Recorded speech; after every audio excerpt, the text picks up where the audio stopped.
Agora, vamos lá para a palavra, aperta os cintos agora e vamos decolar. Poder da ressurreição em Betânia. Nós falamos sobre Betânia. Quantos aqui acompanharam as nossas duas ministrações sobre Betânia? Falamos em março sobre Betânia. Betânia é um lugar especial para Jesus. Uma casa onde Jesus se sentia bem-vindo, abraçado, acolhido. Betânia eu comparei, né? Betânia era como se fosse um spa para Jesus, onde ele ia para descansar, onde ele ia para ser renovado, para tomar um cafezinho. Gente, falar em cafezinho, essa semana eu estou tomando café colombiano. Olha que chique. Vindo direto da Colômbia, né? Quero aqui agradecer meus amigos Jonathan e a sua esposa Alejandra. Eu quero agradecer, eles trouxeram café direto da Colômbia. Gente, que café delicioso.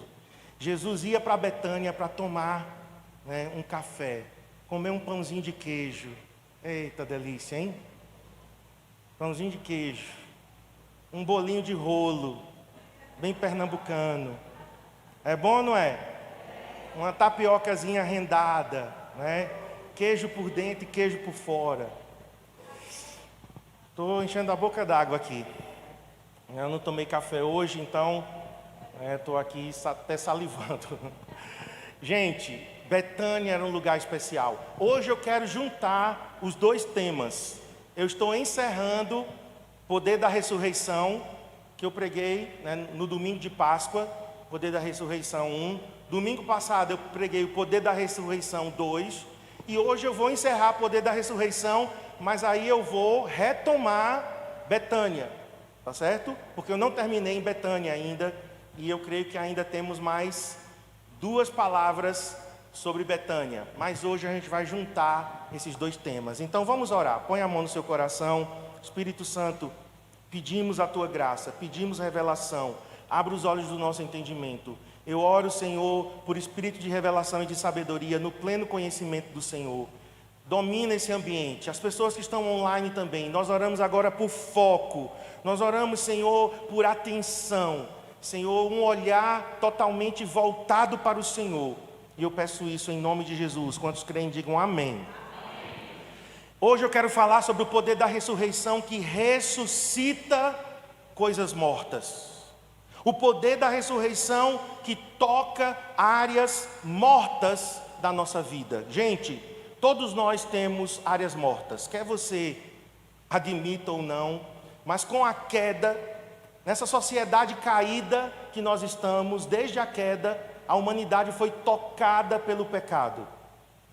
Esse grande mal, essa doença chamada pecado entrou na humanidade. Então, desde aí, a morte entrou. A morte espiritual, separação de Deus. A morte física, que é a consequência do pecado. E a morte eterna, que é quando alguém morre e estará definitivamente separado de Deus eternamente. Mas existem áreas da nossa vida que foram tocadas por essa morte.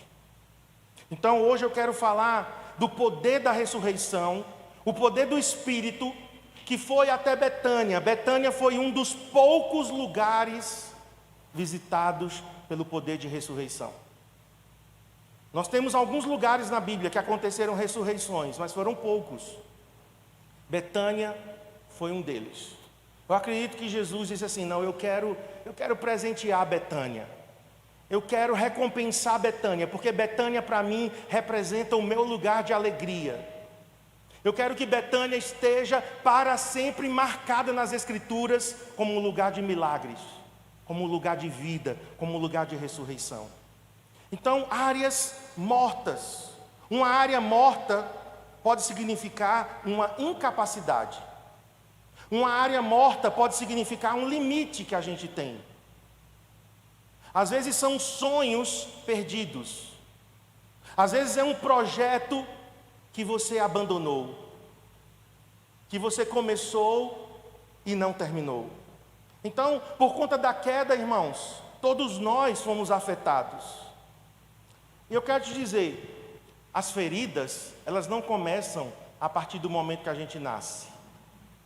As feridas, algumas delas foram geradas quando nós ainda estávamos no ventre da nossa mãe. A psicologia, ela estuda a vida intrauterina. Quando somos gerados a partir daquele momento da união da célula masculina com a feminina, espermatozoide com óvulo, a vida é gerada. A partir dali, feridas podem acontecer. Rejeição, tentativas de aborto. Às vezes é violência que a mãe sofre. E isso vai gerar um trauma, uma morte em uma determinada área daquele futuro ser adulto. Chega a vida adulta, mas com situações que foram provocadas ainda dentro do útero da mãe.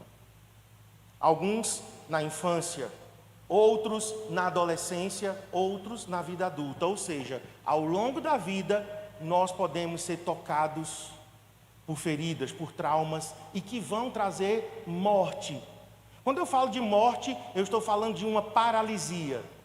Uma pessoa morta, ela é insensível, ela não funciona mais, e ela está totalmente paralisada.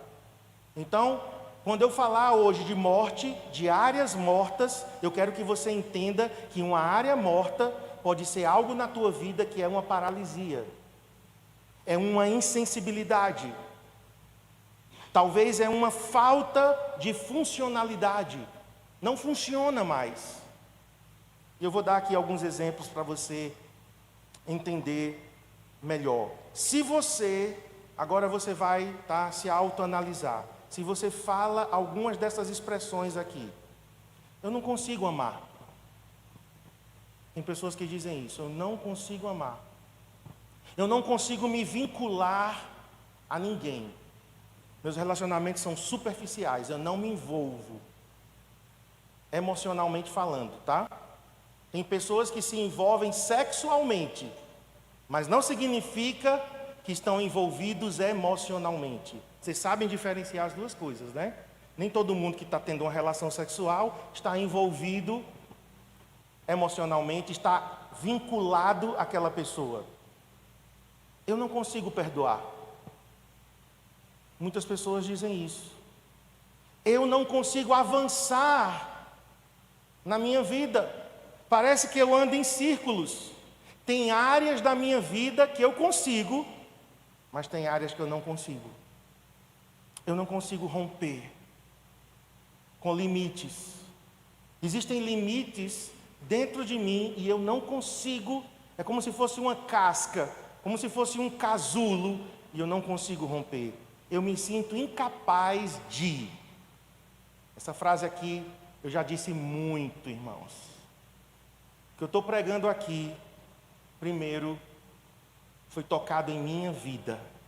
Eu já disse isso aqui muito. Eu não sou capaz de fazer isso, fazer aquilo. Eu sou incapaz de. É impossível para mim isso, isso e isso. É impossível fazer isso. Então, se essas frases fazem parte do teu vocabulário, talvez você não disse ela hoje, mas você disse essa semana, você disse esse mês, não importa. Não importa a frequência que você diga isso. Eu quero te dizer, existe uma área morta na sua vida. E você tem que admitir. Porque se você não admitir, não haverá ressurreição. Ok? A cura começa quando o doente admite que está doente. A cura começa quando o doente admite e depois o doente vai ao médico. O doente toma o remédio. Aí a cura é desencadeada. Deixa eu falar mais um pouco dessas áreas mortas antes de nós irmos para o texto, tá? Você já pode abrir sua Bíblia em João capítulo 11. Evangelho de João capítulo 11. Deixa aberto aí. Eu não vou ler o texto todo, eu escolhi alguns versículos até para a gente poder ganhar tempo. Mas você já pode deixar aberta a sua Bíblia física ou digital. Algumas áreas mortas, né? Eu quero ser um pouco mais específico para que você tenha um autodiagnóstico, certo? Um autodiagnóstico é quando você analisa você mesmo. Na vida emocional, na vida sentimental, se existe indiferença, isso é muito comum. As pessoas dizem assim: não, eu perdoei, mas eu não quero papo. Tem muita gente que diz isso. Eu já disse isso. Traduzindo, significa ódio congelado. É forte. Indiferença, olha para mim. Indiferença para com alguém é porque você congelou a raiva, o ódio e guardou. Está congelado. Mas a qualquer momento uma coisa congelada ela pode descongelar. E se descongelar, o defunto ressuscita. Ou fede. Não é? Indiferença, rancor. Gente, eu estou pregando, como eu disse, para mim, tá? Porque você está olhando para uma pessoa que era extremamente rancorosa, ressentido. Tudo me machucava, tudo me feria. Eu entrava num lugar, via duas pessoas falando, dizia: está falando de mim. Alguém conversava comigo uma coisa e eu começava a pensar: mas o que é que ela está querendo dizer? Não, eu acho. Rancor, ressentimento, desejo de vingança, dificuldade de estabelecer vínculos saudáveis. São pessoas que não conseguem ter vínculos saudáveis, uma amizade saudável, ou é pegajosa demais, sabe aquele grude? Isso é doença. Eu não consigo viver sem fulano. Você está doente. Você não consegue viver sem Deus. Amém? Ou é pegajoso demais, ou é distante demais. Tem gente que é assim. Ou é uma dependência emocional mórbida, é o tempo todo pensando na pessoa, tem que ligar, tem que telefonar. Eita, não mandou mensagem nessa última hora. Já tem 1 hora que eu não recebo mensagem. Ou é nesse nível, ou então é indiferente. Não me vinculo a ninguém. Relacionamentos que não são duradouros. Por exemplo, quando eu era jovem, eu tive algumas namoradas. Só que meus namoros duravam 15 dias. 20 dias, 1 mês. Daqui a pouco eu me abusava da sujeita, que eu não conseguia mais nem vê-la na minha frente. Tem algum problema. Alguém que fica pulando de galho em galho em relacionamento tal, tem alguma coisa aí. Sentimentos de rejeição, de comparação. A gente se compara muito com as outras pessoas. Então isso, queridos, que eu estou falando na vida sentimental, na vida emocional, significa uma área morta. O poder de ressurreição que há em Jesus Cristo tem que tocar essa área da nossa vida. Amém, meus irmãos? Não é possível que a gente conhece Jesus, Ele é todo poderoso, Ele é o mesmo ontem, hoje e amanhã, e a gente continua aleijado o resto da vida. Sabe por quê? Porque a gente quer. Porque somos doentes que não reconhecemos a necessidade de cura. Outra área que eu coloquei aqui, área intelectual. Eu só estou falando do meu testemunho, certo? Pessoas que pararam nos estudos, não conseguem terminar, ou estudo normal, aí começa um curso, não termina, aí faz outro, não termina, é tudo pela metade. Começa super empolgado, quando chega na metade, desanima, não persevera. Pessoas que têm dificuldade de concentração, de assimilação.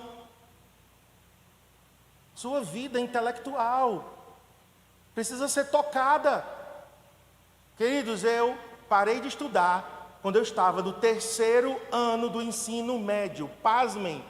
Mas não foi no início do 3º ano do ensino médio. Foi no meio do ano do ensino médio. Ou seja, faltava apenas alguns meses para eu concluir o ensino médio e eu desisti por 2 vezes. 2 anos seguidos. E olha que eu era, diziam as pessoas, não eu mesmo de mim mesmo, mas as pessoas diziam que eu era um aluno super dedicado, inteligente, promissor, que tirava notas excelentes. Mas eu cheguei na minha vida intelectual, bati no limite e dali eu não passei. E eu parei de estudar por alguns anos.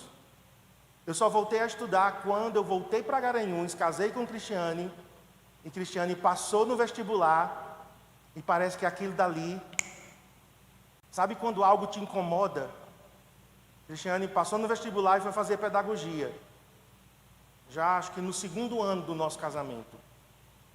E eu senti o Espírito Santo dizendo: Marcos, e você? E você? Nem o ensino médio você tem. Como você quer escrever livros, dar palestras? Não que eu precisasse, disso, mas eu estou dizendo que isso contribui. Isso abre portas. Eu voltei a estudar. Eu tive que pagar pela minha própria língua, porque quando eu estudava, eu dizia: quem faz supletivo é preguiçoso. Supletivo é só para gente que não gosta de estudar. E eu tive que terminar fazendo supletivo. Cuidado com o que você fala, viu? Aí eu fui e fiz supletivo, completei os estudos. Já tinha começado em Brasília, mas não tinha conseguido terminar lá o ensino médio. Voltei, terminei o ensino médio. Fiz vestibular para geografia. Era o único curso que realmente me interessava. Não tinha muitas opções em Garanhuns. No final dos anos 90 era bem precário. As pessoas geralmente iam embora para Recife, Maceió, Campina Grande. Mas eu já era casado, eu já estava pastoreando. Então, não tinha como sair de Garanhuns. E eu fui fazer geografia. E para minha alegria, surpresa, eu passei em primeiro lugar no vestibular em todo o estado de Pernambuco. Então, isso foi Deus dizendo: olha, eu toco áreas da tua vida que estavam mortas. Terminei o curso e fui o aluno laureado da turma com as melhores médias nos 4 anos. Jesus estava dizendo para mim: eu ressuscito áreas mortas. Aí eu fiz, ao mesmo tempo que eu estava fazendo geografia, aí eu me empolguei, fiz teologia, bacharelado em teologia. Então eu e Cristiane fizemos 2 faculdades ao mesmo tempo. Não tínhamos filhos, então vamos lá, vamos meter a cara. Servíamos na igreja, não paramos de servir na igreja, não tínhamos carro, então eu subi aquela ladeirinha ali de Azevedo, tranquilinho lá para cima da UPE. Quantas vezes eu fui assistir as 2 primeiras aulas e desci para pregar às 8h30 da noite, lá na Querigma. Ou o contrário, eu ia para a igreja, ficava até 8 e pouco da noite, subia a pé para assistir o restante das aulas. Fiz muito isso, irmãos. Terminamos bacharelado em teologia, ela em pedagogia, eu em geografia, fizemos pós-graduação. Eu fiz pós-graduação em ensino da geografia, ela fez em psicopedagogia. E aí eu disse: não, eu gostei, agora, E aí fiz outra pós-graduação em literatura e teologia e literatura paulina, os escritos de Paulo. Fiz outra pós-graduação em ciências da religião e eu disse: não, agora eu quero ir para um mestrado. E eu comecei um mestrado e eu tive que parar agora por conta de finanças, porque eu pago em dólar. O mestrado é nos Estados Unidos, é um mestrado em espanhol, em estudos cristãos. Mas esses dias o Espírito Santo estava dizendo: e aí? E aí? Você parou. De novo, eu disse, não, Senhor, eu vou continuar. Eu vou terminar o meu mestrado, eu vou para o pós-doutorado, eu vou fazer um pós-doc, o que seja. Por quê? Porque o poder de ressurreição toca a nossa vida intelectual também. Amém, queridos? Alguém aqui talvez está precisando de ouvir isso. Você precisa retomar os teus projetos. Outra área, relacionamento com figuras de autoridade. Gente, eu tenho encontrado muito isso aqui. Pessoas que tiveram dificuldades com os pais, ou com o pai ou com a mãe, tornam-se adultos e transferem a dificuldade que tiveram com o pai e com a mãe, com qualquer figura de autoridade. Já aconteceu isso muito comigo. A pessoa, ela lida comigo como se ela estivesse lidando com o pai dela. As tranqueiras que ela tinha com o pai, aí ela traz para mim. Às vezes dá vontade de dizer, ei, eu não sou seu pai. Seu pai pisou na bola, seu pai falhou, seu pai foi ausente, seu pai foi violento, sei lá o que é que seu pai foi, mas eu não sou seu pai. Eu sou Marcos Alexandre Pires da Rocha. Eu sou teu pastor. Você entende que as pessoas confundem? A igreja, queridos, é um lugar de cura. Você vem de relacionamentos quebrados, familiares, aí você vem para a igreja e nós vivemos em comunidade. Tem pessoas que não querem se envolver mais com a comunidade da igreja. Eu conheço pessoas assim. A gente respeita. Mas eu quero te dizer, você está sendo privado da vida do corpo. Sabe por quê? Porque você está tentando continuar uma existência de coisas ruins, de traumas, de faltas, de pisadas na bola, e você continua pensando que você ainda está nisso, e você está preso nisso. Então teve uma pessoa que chegou para mim e disse, não, mas o senhor é meu pai. Eu digo, não, sou não. Papai. Eu digo, não, papai, só quem pode me chamar é Adriel e Abner. Papai. Você é minha ovelha. Você pode até dizer assim, não, ele é meu pai espiritual, mas não é a mesma coisa de um pai biológico. A falta que um pai biológico fez, e isso é duro de se admitir. Gente, isso é duro de se admitir. Foi muito duro para mim chegar nesse ponto, tá? Eu bati muita cabeça, eu me feri muito, eu tinha uma expectativa muito alta nos pastores que eu tive e me feria. Por quê? Porque eles não correspondiam. Eles não alcançavam o nível que eu queria. Por quê? Porque eles não eram meu pai. Eu tive que admitir o seguinte, meu pai biológico, meu pai natural, falhou comigo. Foi ausente, foi indiferente. Meu pai natural não me deu isso, aquilo, outro. E isso foi muito duro. Não tem nenhuma outra pessoa na terra que possa preencher este lugar. É duro isso. Talvez você não chegou nesse nível de elaboração ainda. Gente, quando eu cheguei nesse nível, eu estava saindo de Brasília. Por quê? Voltando para Garanhuns. Mas eu estava super chateado com o meu pastor lá. Ele não me dá atenção. Ele tem preferência. Olha aí. Fulano e fulano sempre estão lá na casa dele. Eu sou essa desgraça.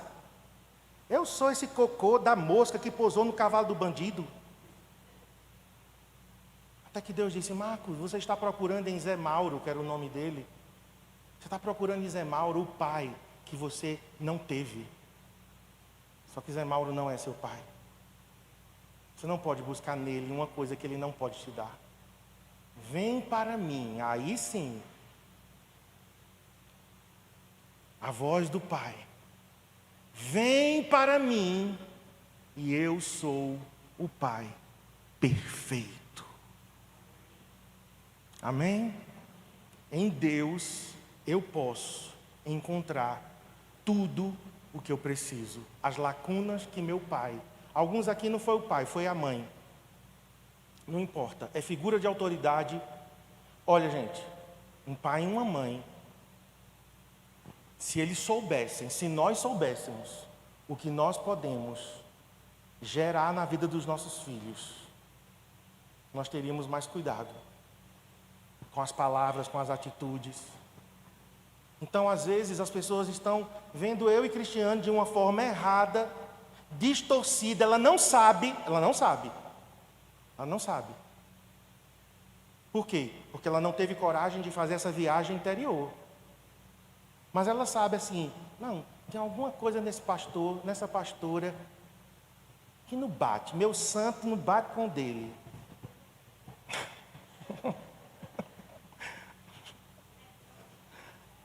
Figura de autoridade. Se você não resolver suas pendências de figura de autoridade, paternidade, maternidade, você vai transferir isso para o professor, para o teu chefe. Você não sabe o que é. Para o pastor, para a pastora, para o líder de célula. Outra área que eu quero falar também é na vida profissional e financeira. Pessoas que não conseguem se realizar profissionalmente, estão no emprego que não satisfaz, mas mesmo assim se mantém ali, frustrado, às vezes é só por causa do dinheiro. Eu quero te perguntar, vale a pena isso? Vale a pena você manter essa área da sua vida que você podia deslanchar, que você podia desabrochar, florescer? Mas na área profissional, às vezes é na vida financeira, não consegue sair de dívida. Cartão de crédito. E mais cartões de crédito. Teve uma pessoa que chegou para mim e disse que tinha 12 cartões de crédito. Eu disse, misericórdia. Eu tenho 2, já estou querendo me livrar de um. Como é que você consegue ter 12 cartões de crédito? Não, é porque eu vou rolando a dívida. De um para outro, de que isso é uma escravidão. Isso é uma escravidão, olhe para mim. Tudo que eu estou falando aqui, eu e Cristiane, estou falando de mim, né? Mas nessa questão de finanças, eu e Cristiane vivemos. Fomos à falência por causa de cartão de crédito e de agiotagem. Se você deve a um agiota, eu te peço, só não vou me ajoelhar aqui, mas eu te peço, saia disso. Esta é uma dívida maldita. Eu não estou falando de algo que eu não vivi, não. Em 2006, eu e Cristiane devíamos 60 mil reais a cartão de crédito, que eram 2, e a agiota. Escravidão. Uma área morta. Nós fomos clamar ao Senhor. Primeiro, a gente restaurou o altar da fidelidade. Mesmo com dívida. Eu fui infiel, acho que por 2 ou 3 meses, nos meus dízimos. E o Senhor disse, eu quero fidelidade, e eu quero mais ainda. Eu quero que você aumente a sua fidelidade, a sua generosidade. Começamos por aí, irmãos. Começamos a dar o dízimo e mais algo. 11%, 12%, 13%, 14%, 15% e fomos. Hoje estamos em 21%. A outra coisa que o Senhor me disse, enfrente suas dívidas. Não deixe elas, porque elas só vão crescer. Enfrente-as. Pegue o cartão de crédito. Corte ele. Pegue a tesoura. Teve uma pessoa que pegou o cartão de crédito, botou numa bandeja e botou no forno para assar. E ficou lá olhando. A desgraça queimando e se derretendo. Eu não sei o que você vai fazer, mas você precisa se livrar disso. Cartão de crédito só pode ser usado com pessoas planejadas, responsáveis. Sabe o que é que está gastando, quanto é que está gastando. Compra parcelada. Tem gente que parece que tem um negócio no cérebro para compra parcelada. Quando você soma as parcelas, é mais do que você ganha. Como é que tu vai pagar, criatura? Aí o Senhor me disse, enfrente suas dívidas, administre suas dívidas. Se livre de alguma coisa que você pode se livrar. E o que era? O nosso carro. Primeiro carro que nós tivemos. Esse primeiro carro Deus nos deu de presente. Uma irmã, ela foi usada por Deus para nos presentear com o carro. A gente pagou só um pedacinho do carro. Eu tive que vender o carro para poder pagar parte das dívidas. Mas, irmãos, resumindo, Jesus tocou a nossa vida financeira. Fomos libertos. Amém, fomos libertos. Olha para mim, se nós fomos, você também vai ser, em nome de Jesus. O poder de ressurreição vai tocar sua vida financeira, vai tocar sua vida profissional. Deus vai abrir uma nova porta para você, eu profetizo isso aqui. E você vai chegar para mim e vai dizer: pastor, eu estou feliz hoje no que eu faço. Eu arrisquei, eu tive muito medo, mas eu arrisquei e Deus abençoou. Porque eu não podia mais continuar com essa área morta na minha vida. Outra área, irmãos, que precisa ser tocada é a nossa vida espiritual. Não estou colocando aqui em ordem de importância não, tá? Eu fui só anotando, colocando algumas coisas aqui. Então, na verdade, isso aqui é a mais importante de todas. Inclusive, à tarde eu vou inverter aqui a ordem. Mas vida espiritual e ministerial. Pessoas que não conseguem aprofundar no relacionamento com Deus. Olha alguém aqui que tinha uma séria dificuldade de se relacionar com Deus como pai. Não estou dizendo que tudo que eu escrevi aqui é o meu testemunho. Uma séria dificuldade de me relacionar com Deus como pai. Não aprofundava meu relacionamento com o Senhor. Uma vida apenas religiosa, porque eu nasci no Evangelho. Eu também nasci no Evangelho. Isso se torna uma grave dificuldade. Eu gosto quando alguém vem do mundo, do pecado, da lama. Quando alguém vem de uma outra religião, encontra com Jesus. Mas quando você pega uma pessoa que nasceu na igreja desde criança, um espírito de religiosidade se apodera. É ou não é, Núbia? Aí, ela balançando na cabeça. Estou falando a verdade? Obrigado por confirmar.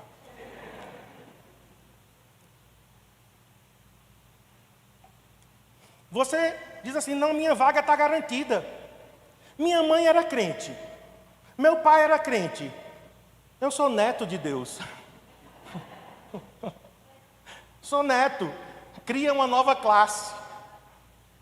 Não existem netos, só existem filhos. Você tem que ter seu relacionamento com Deus. E nós precisamos, queridos, deslanchar na nossa vida espiritual. Pessoas que não conseguem se firmar numa igreja. A questão não é trocar de igreja. Eu acredito que você pode trocar sim. Nós sentimos a direção de Deus e iniciamos o CCA. Mas nós tínhamos uma direção de Deus. Nós não saímos com pendências lá. Nós saímos debaixo de honra. Não falamos mal. Teve despedida. Eu não sei se a despedida foi porque eles queriam se livrar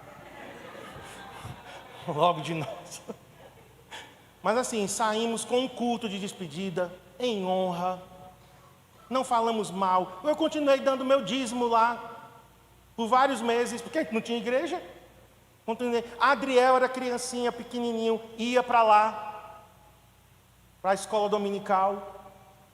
É diferente quando você tem um direcionamento de Deus. Mas pessoas que não conseguem se firmar na igreja, por quê? Porque tem dificuldade de relacionamento, pula para outra igreja.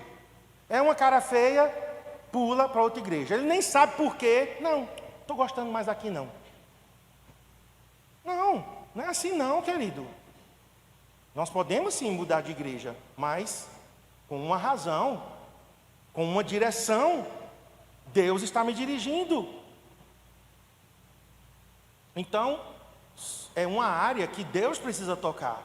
Às vezes são experiências ruins que a pessoa teve em outro ministério, aí não se envolve aqui. Você fica só igual aquele povo que vai no mar pela primeira vez e tem medo do mar. Bota o pé. Ixi, que bicho é esse?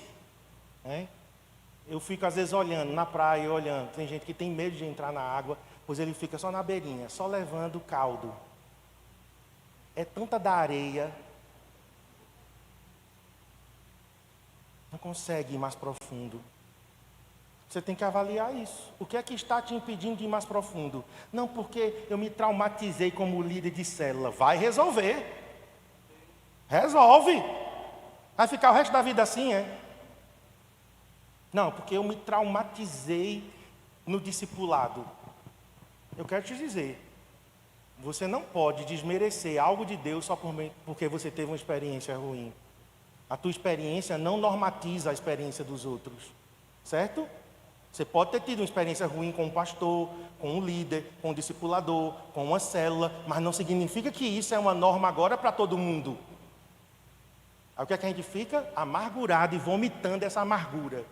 Para todo mundo que passa, não se envolva não com igreja, viu? Igreja, célula, vai resolver tua amargura. Vai para o Senhor, vomita tudo e diga: Senhor, me limpa, me lava. Quer dizer, célula discipulada de igreja é invenção de Deus. Se você não está resolvido, você tem que se resolver com Ele. Estão entendendo, irmãos? Porque a gente fica nesse círculo vicioso. A última área que eu quero tocar aqui é a sexualidade. Pessoas que foram distorcidas na sua identidade sexual. Não sabem quem são. Não sabem se são homens, são mulher, o que é que são.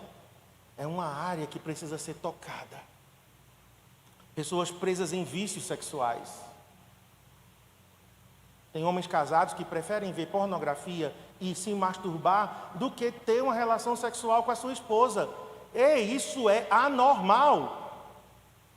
É uma área morta. É uma área morta. E pornografia é uma coisa viciante. Pornografia você não fica num nível.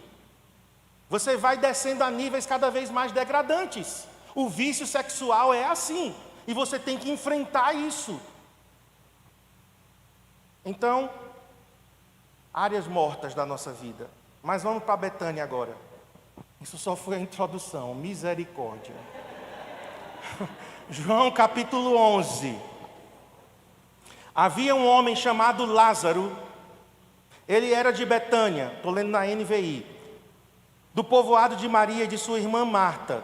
E aconteceu que Lázaro ficou doente. Maria, sua irmã, era a mesma que derramara perfume sobre o Senhor e lhe enxugara os pés com os cabelos. Na verdade, João está aqui antecipando o que Maria iria fazer, mas como ele escreveu depois, aí ele está dando uma explicação aqui. Olha, Maria é aquela que derramou perfume sobre o Senhor. 3. Então as irmãs de Lázaro mandaram dizer a Jesus: Senhor, aquele a quem amas está doente. Então, já falei aqui na pregação de Betânia, a primeira pregação, que provavelmente essas irmãs e esse irmão eram órfãos. Nós não temos aqui menção de pai e mãe, então muito provavelmente eram 3 irmãos que moravam juntos. E o que acontece, queridos, é que Lázaro estava doente. Mas a declaração aqui do verso 3 é: Senhor, aquele a quem amas está doente. A gente encontra isso poucas vezes. Senhor, aquele a quem amas. João, ele diz dele mesmo, né? O discípulo a quem Jesus amava. João está falando dele mesmo. Mas aqui João está dizendo, registrando, que Marta e Maria disseram: Senhor, quem tu amas está doente. Então, queridos, olha para mim. Coisas ruins acontecem mesmo com aqueles a quem Jesus ama. Existe um pensamento bem equivocado de que, se eu sou filho de Deus, nada de ruim vai acontecer comigo. Eu quero te dizer, você está equivocado. Você não pode viver nessa bolha. Aqui diz que a quem Jesus amava, aquela pessoa, aquele amigo de Jesus, estava doente.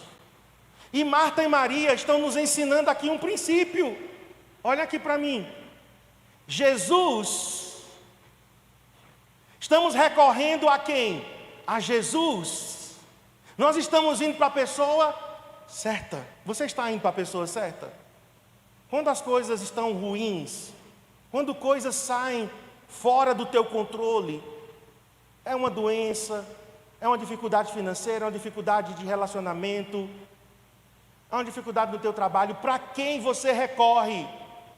Porque elas aqui dizem: Senhor, só temos você. Você ama Lázaro, você nos ama, coisas ruins aconteceram, mas nós estamos indo para a pessoa certa. Amém, queridos? Em que porta você está batendo? Eu quero te dizer, eu já tentei resolver meus problemas da minha forma, da minha maneira, batendo na porta que eu queria. E o Senhor disse: você precisa vir a mim, você precisa recorrer a mim. Vamos para o verso 4. Ao ouvir isso, Jesus disse: essa doença não acabará em morte. Quer dizer, Jesus, mas lá na frente diz que Lázaro morreu. Como é que Jesus está dizendo que a doença não ia acabar em morte? Porque acabou em morte, mas a morte não acabou com Lázaro. Certo? Jesus já estava vendo a ressurreição. Essa doença não acabará em morte. É para a glória de Deus. Olha essa expressão. É para a glória de Deus. Para que o Filho de Deus, Ele mesmo, Jesus estava falando dele, seja glorificado por meio desta doença. Jesus amava Marta, a irmã dela e Lázaro, né? Então, de novo aqui, João faz questão de mostrar esse relacionamento tão próximo. 6. No entanto, quando ouviu falar que Lázaro estava doente, ficou mais 2 dias onde estava. Verso 11 agora, vamos pular para o 11. Depois de dizer isso, prosseguiu dizendo-lhes: nosso amigo Lázaro adormeceu, mas vou até lá para acordá-lo. Agora Jesus está conversando com os discípulos, usa uma linguagem figurada.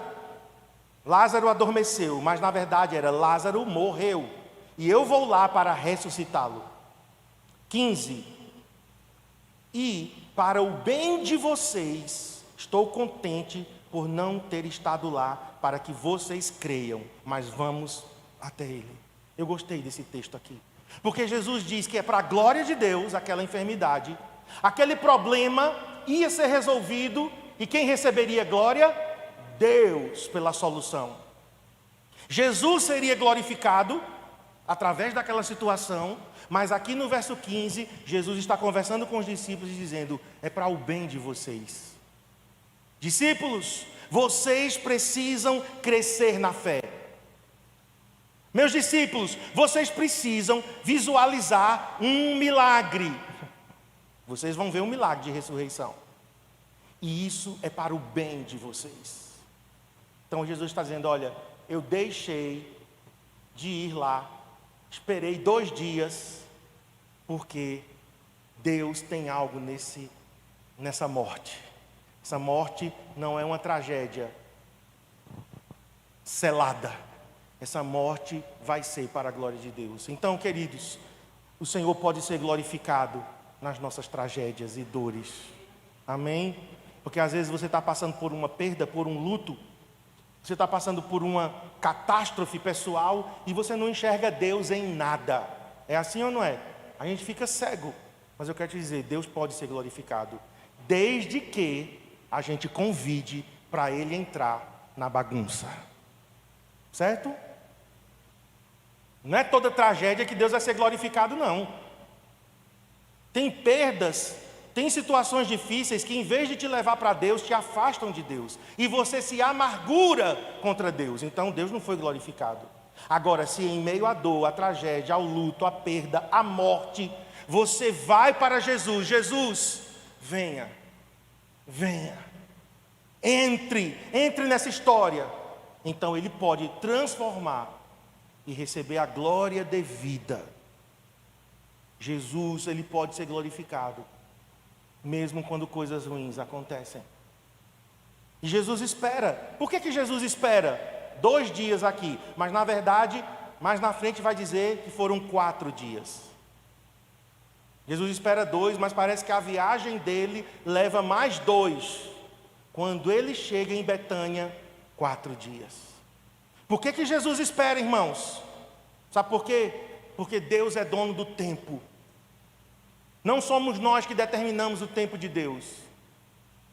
Não somos nós que dizemos, Deus, agora é hora de agir. Porque Deus, Ele está enxergando tudo de uma maneira ampla. Nós só enxergamos de maneira pontual. Eu só sei o que aconteceu no passado e eu só sei o que está acontecendo agora. Ó. Segundo após segundo, que está passando a hora, a gente está ainda avançando. Segundo após segundo, a gente só está avançando assim, ó. Segundo após segundo. Deus não. Deus, Ele já vê o meio, o fim. Já viu o meio, já viu o começo. Já viu o começo, o meio e o fim. Então, Jesus não está pressionado aqui pelo tempo. Ele sabe o tempo certo de agir, porque Ele é mais sábio do que nós. Por exemplo, a demora de Deus realizar um milagre. Sabe por que às vezes Deus demora a realizar um milagre na tua vida? Porque Ele está querendo que você esgote todos os seus recursos. Como assim? Porque às vezes você está dependendo muito de você. Ou você está dependendo de alguém. Tem uma dívida, aí você já sabe para quem ligar. Painho, ô maninha, ô mulher, me empresta um dinheiro? Você não esgotou seus recursos. Quando você chega, sabe quando você chega naquele ponto, eu não sei se você já chegou nisso, eu e Cristiane já, mas quando você diz assim, só tem Deus. Ai Deus, agora que você descobriu isso, precisava dessa jornada toda. Lá no início já era para você ter reconhecido, só tenho Deus. Mas às vezes a gente não reconhece no início, então a gente precisa passar por um processo para chegar à conclusão e dizer, só Deus. Essa frase só Deus, às vezes, irmãos, é um atestado de que a gente insistiu onde não era para insistir. Certo? Então, às vezes, a demora é porque Deus quer esgotar os nossos recursos para que a gente dependa somente dEle. Às vezes, a demora é um teste para a nossa fé, para a nossa confiança. E, às vezes, a demora não é nem por nossa causa, é pelos outros que estão envolvidos. Quem é casado aqui? Deixa eu te dizer, fica com a mão levantada e recebe aí, em nome de Jesus. Mas tem coisa na tua vida que depende do teu cônjuge. Tem coisa que não, mas tem coisa que depende.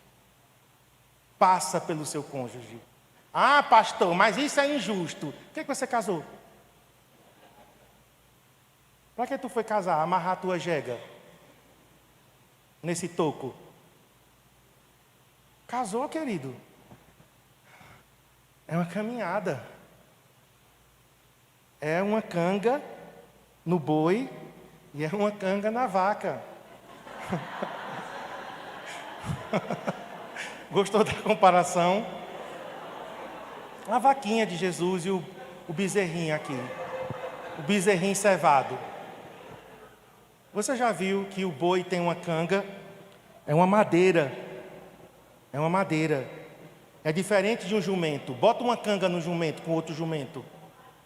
Não vai. É uma canga no boi. Por quê? Porque os dois vão avançando. Eu me lembro, criança, que a minha rua é a rua que dá acesso ao Ceasa. 4 da manhã, aquela roda do carro de boi.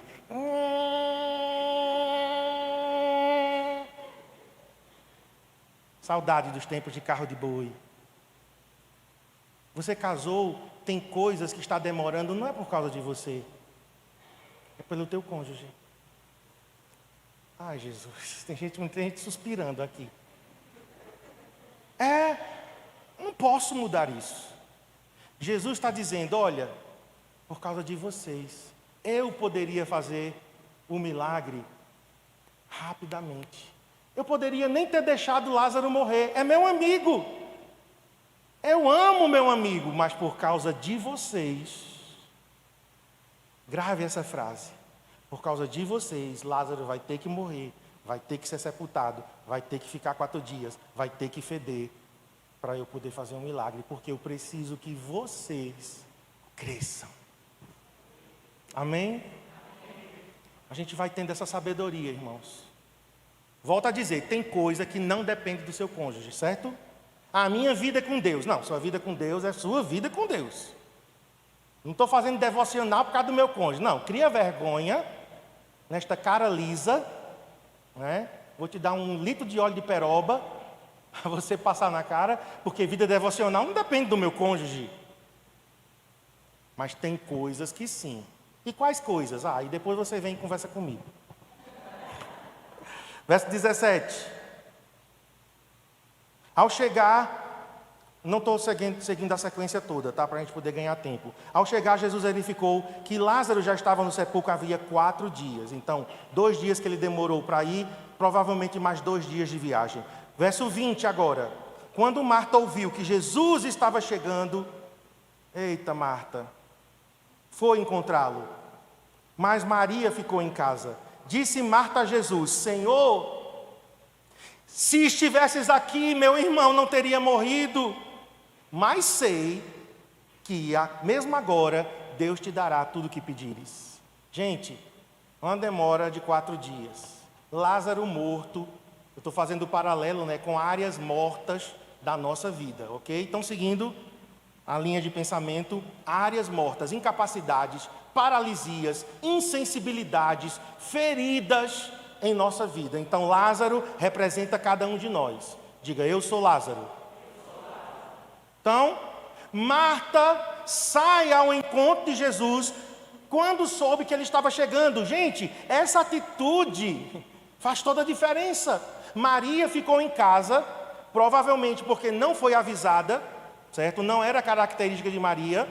E eu provo no texto que quando Marta volta e diz: Maria, o mestre chegou e te chama, ela depressa se levantou e foi encontrar Jesus. Então, provavelmente, Marta estava num lugar, Maria estava em outro, e disseram: Marta, Jesus chegou. Ela não deu tempo de avisar a irmã, ela saiu correndo. Mas eu gosto dessa atitude de Marta. Aqui Marta é aprovada, mas daqui a pouco ela é corrigida, certo? São as oscilações que todos nós passamos. Aqui ela vai ao encontro de Jesus. Jesus, se você estivesse aqui, meu irmão, não teria morrido. Ela está dizendo: Jesus, eu te conheço. Jesus, eu te conheço. Você é nosso amigo. Você nos ama. Você poderia ter curado o meu irmão. É isso, queridos, olha para mim, é isso que Jesus está esperando de nós. Você me conhece nesse ponto, até esse ponto, você me conhece nesse nível de dizer: se Jesus estivesse aqui, isso seria diferente. Esse é um nível, irmãos, de intimidade. Meu Deus, como nós precisamos desse coração. Então Maria é avisada no verso 28. Marta volta e diz: olha, o mestre está aqui e te chama. Isso me chamou muita atenção, porque diz que depressa, imediatamente, Maria se levanta. Sabe, irmãos, é uma resposta ao chamado de Jesus. E Jesus está chamando hoje aqui. Pastor, mas eu não vi uma voz, eu não senti. Você não precisa sentir.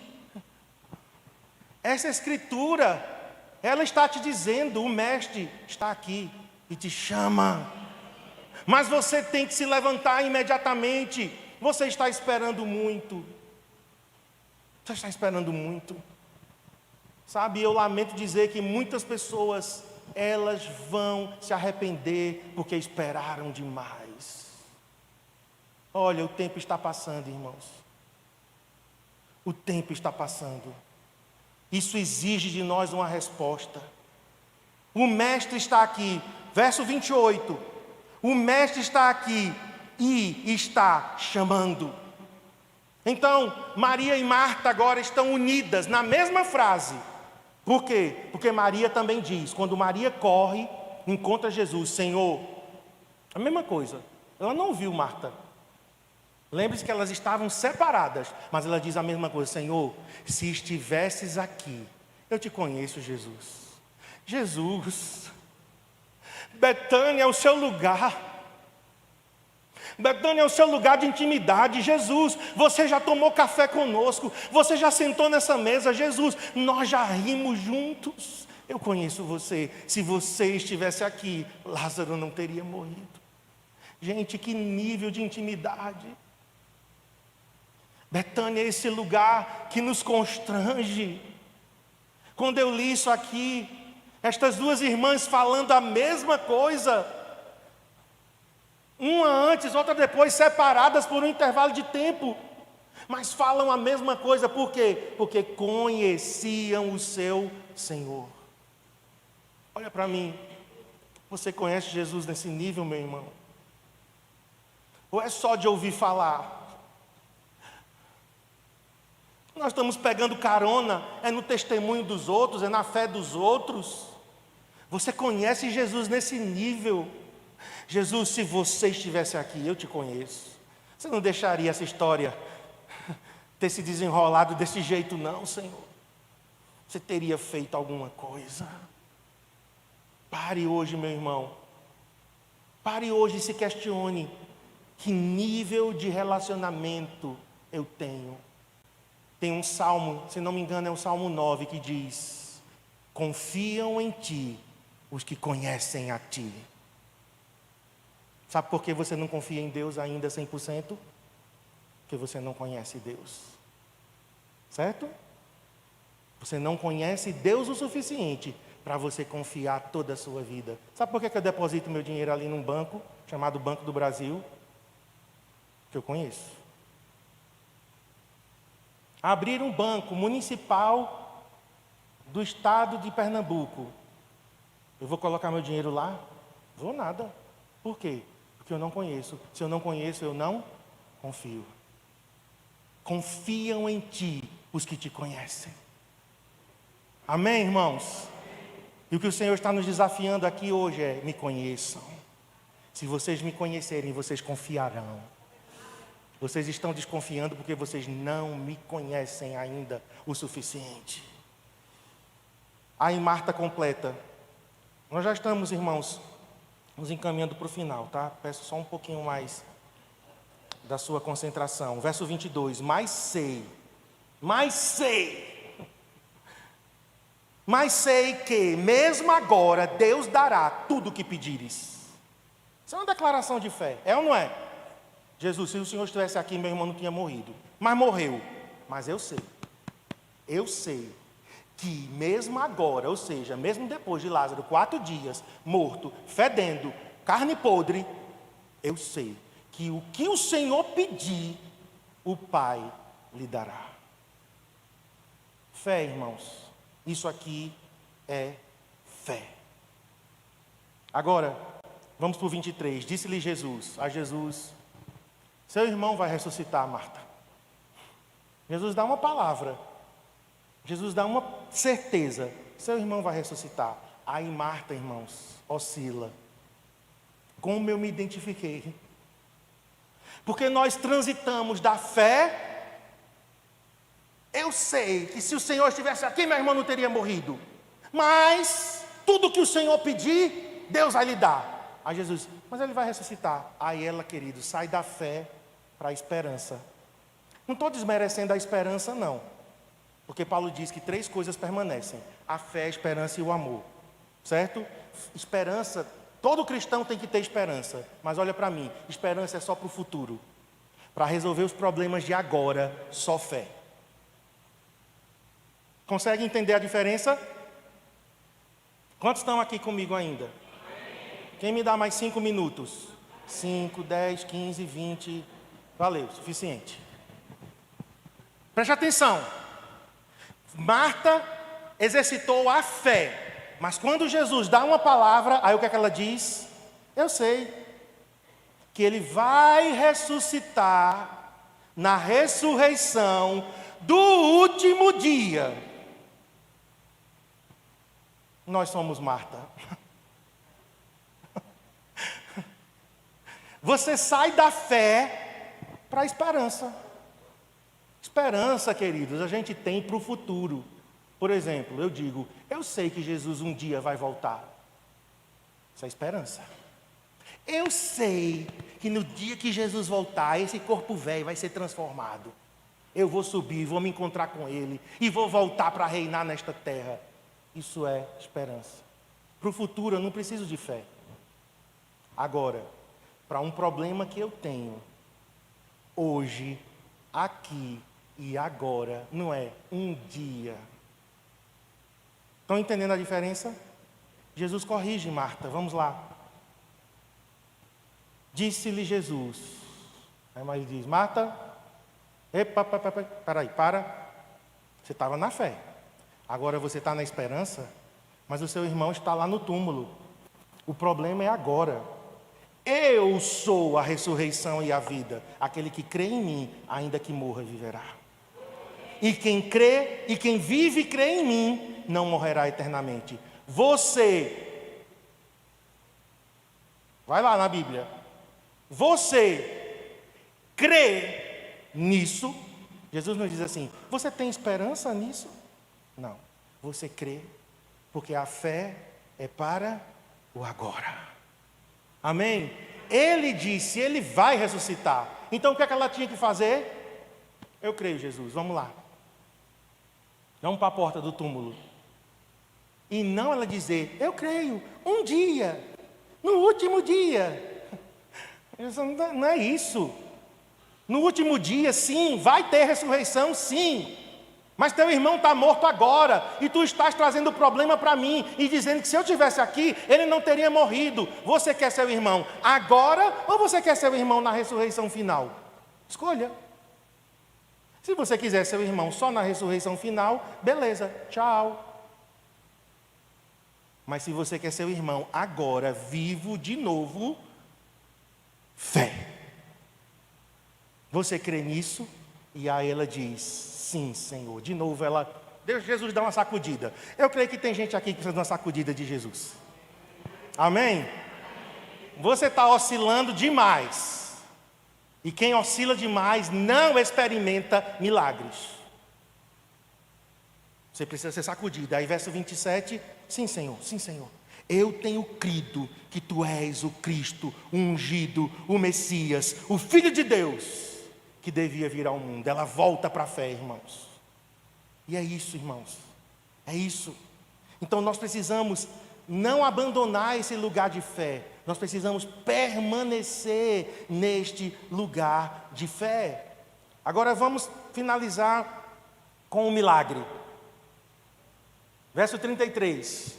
Ao ver chorando Maria, isso aqui já está lá mais na frente, tá? Eu não coloquei alguns versículos aqui propositalmente. Ao ver chorando Maria, os judeus que acompanhavam, Jesus agitou-se no espírito e perturbou-se. E o menor versículo da Bíblia, em algumas versões, é o 35. Jesus chorou. 38. Jesus, outra vez, profundamente comovido, foi até o sepulcro. Era uma gruta com uma pedra colocada à entrada. Nós temos aqui as emoções de Jesus. Porque tem gente que acha que Deus não tem emoções. Mas nós temos aqui em 3 versículos, e eu não vou poder me deter nisso aqui, certo? Mas nós temos as emoções de Deus. E eu pensei, né? Por que Jesus estava tão comovido? Ou porque ele amava tanto Lázaro, que estava sentindo a morte do seu amigo, ou porque ele amava tanto Lázaro, mas também amava tanto Maria e tanto Marta, e ficou comovido com o luto delas. Mas Jesus também poderia, queridos, estar pensando nele. Sabe por quê? Porque daqui a pouco, Jesus estaria morto, sepultado, num sepulcro, como Lázaro. Bom, Jesus estava, na verdade, comovido.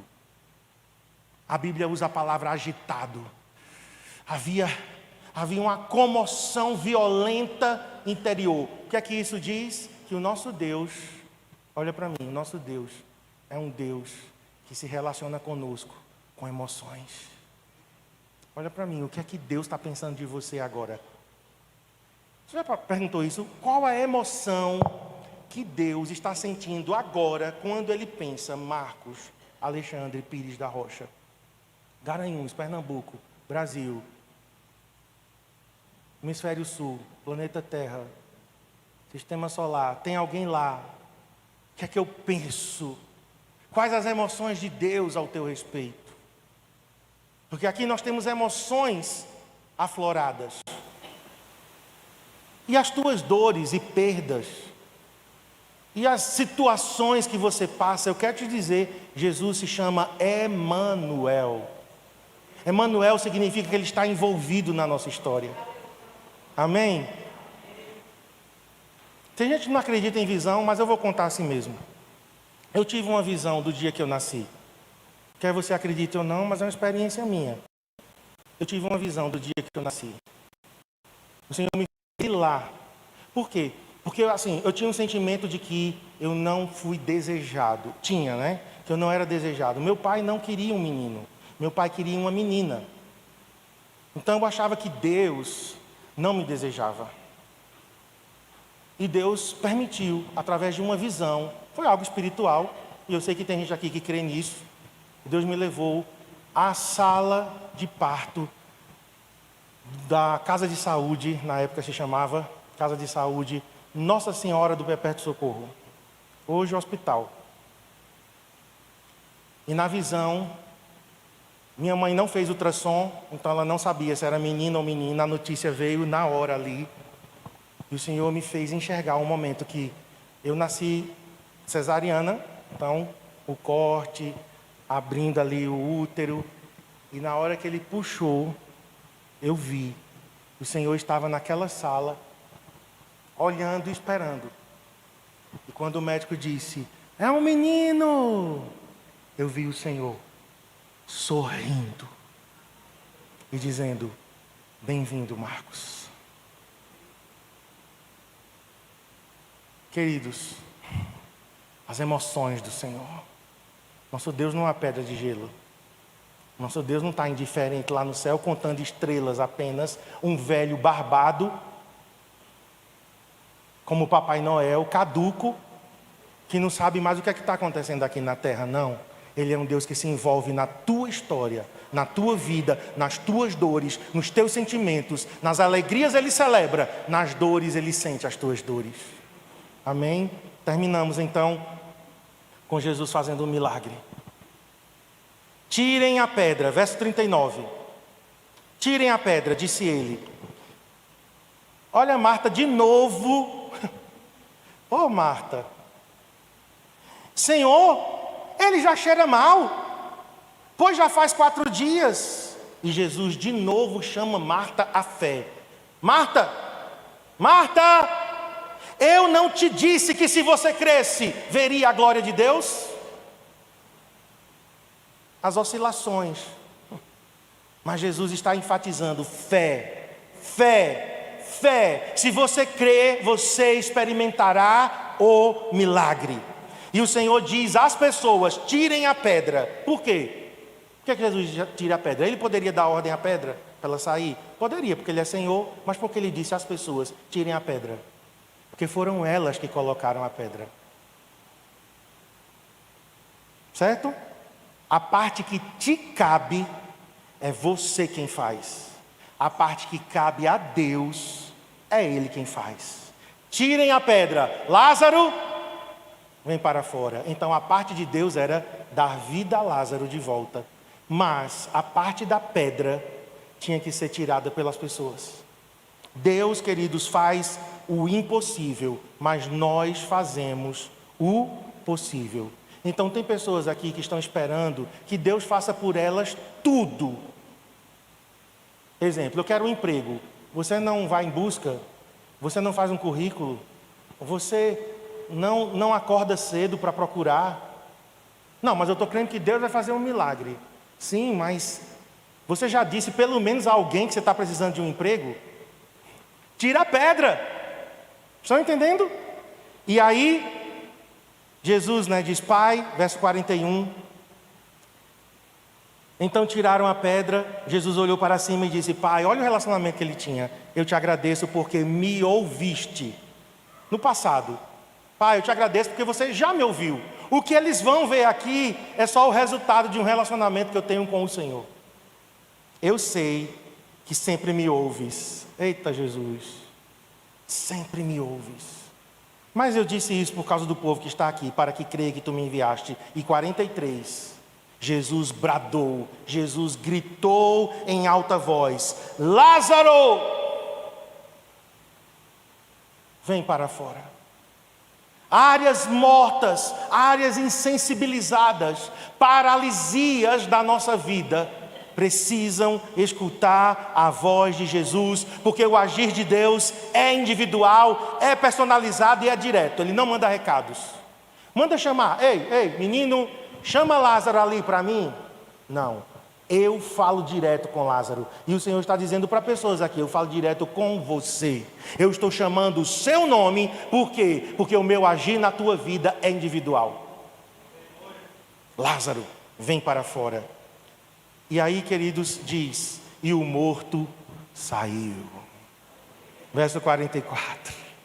O morto saiu. Esta enfermidade não será para a morte, mas para a glória de Deus. O morto saiu, mas ele saiu com as mãos e os pés envolvidos em faixas de linho e o rosto envolvido num pano. Era o costume daquela época, envolvia o corpo todo com faixas, colocava especiarias e envolvia o rosto com um lenço. Jesus foi enterrado assim também.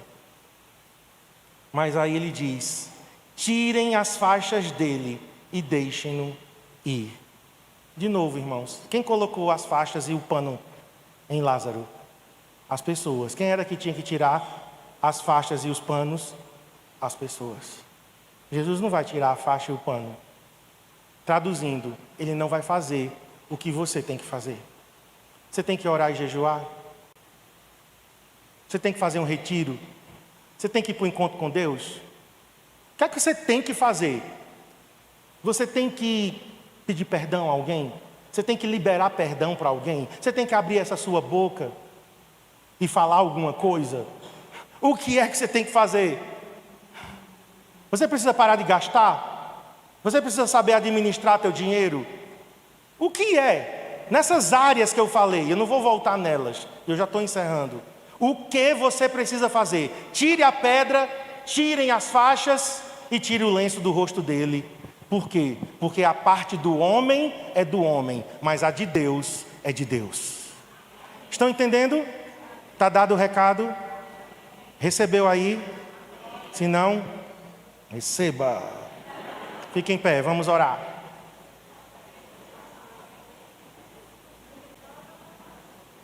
Aleluia! Eu creio que o poder da ressurreição não está apenas em Betânia, estava em Betânia, mas o poder da ressurreição está aqui. Porque Jesus é o mesmo ontem, hoje e eternamente. Feche seus olhos. Quais áreas da tua vida, daquelas que eu listei, talvez alguma coisa que eu nem falei, mas o Espírito Santo foi falar aí contigo. Quais são as áreas, ou qual a área que Jesus precisa tocar hoje? Qual é a área morta que você diz, eu não consigo, eu não posso, eu não vou? Todas aquelas frases que eu falei, todas as frases que eu disse aqui, indicam uma área morta. Como alguém que sofre um AVC e fica parte do corpo morto. O braço está ali, mas ele não se movimenta mais. Você levanta o braço e ele cai. Por quê? Porque a morte tocou. Uma parte do cérebro foi danificada. Feche seus olhos agora. É você e Deus, né? Eu contei meus testemunhos aqui. Então, se Ele fez comigo, Ele faz com você. Porque eu não sou melhor do que você. Se Ele tocou minha vida sentimental, emocional, financeira, se Jesus tocou nos meus estudos, na minha vida intelectual, se Jesus tocou na minha vida espiritual, ministerial, Jesus tocou, irmãos, em tantas áreas na minha vida e tem tocado, a verdade é essa, Ele tem tocado. Senhor, nessa manhã, eu coloco diante de Ti minha vida mais uma vez, porque eu sou Lázaro. Existem coisas na minha vida, Jesus, que precisam ser tocadas nesta manhã, com o poder de ressurreição. Existem áreas, existem limites, existem, Senhor, situações, incapacidades, insensibilidades. E eu quero agora, Deus, colocar a minha vida colocar os meus irmãos diante de Ti. E eu clamo por vida nesse lugar. O poder da ressurreição que levantou Jesus dentre os mortos. E o poder da ressurreição que entrou no túmulo em Betânia.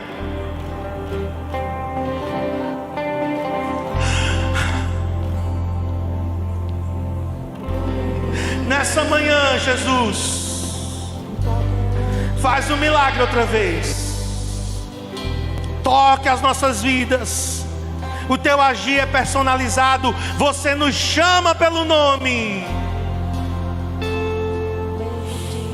Colocamos agora, Senhor, cada pessoa que ouviu essa palavra